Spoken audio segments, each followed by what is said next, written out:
There was one guy who had an amazing claim to fame in terms of drugs and sport. His name was Doc Ellis. Doc Ellis pitched a no-hitter on LSD. Those who've taken LSD, tell the others how hard that might be.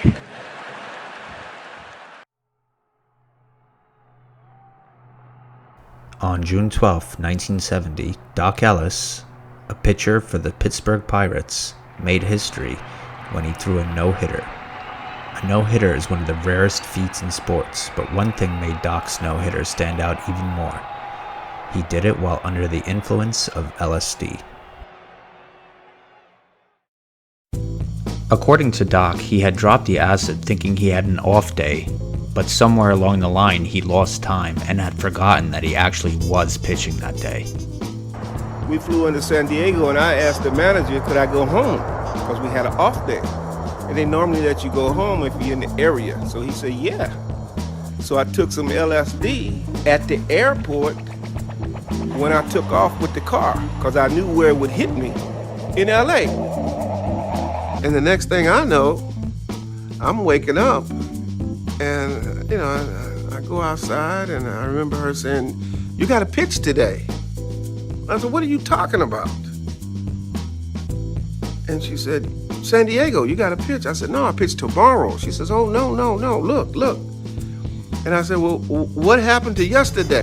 Despite this, Ellis decided to go ahead with the game, and what followed was one of the most unusual and remarkable performances in baseball history.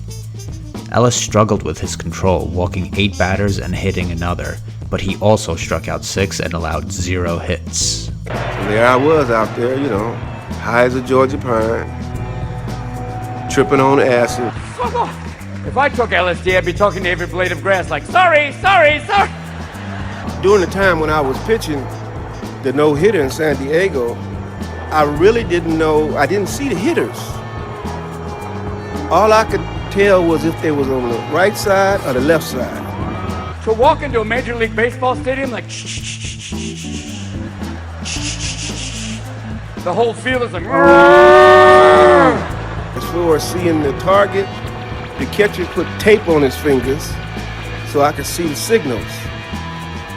But as far as seeing the batter themselves, I didn't really see who they were. The umpire walks out, it's Shiva, Catcher steps out, instead of a mask, he's wearing a samurai mask.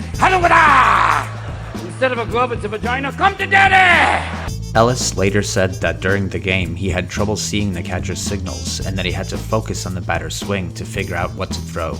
He also said that the baseball looked like a giant beach ball and that he had to remind himself to throw it over the plate.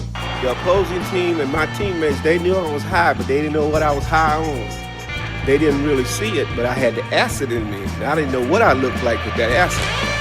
I had lost all concept of time. There were times when the ball was hit back at me, I jumped because I thought it was coming fast, but the ball was coming slow. Third baseman come by and grab the ball and threw somebody out. One time I covered first base and I caught the ball and I tagged the base all in one motion. I said, oh, I just made a touchdown.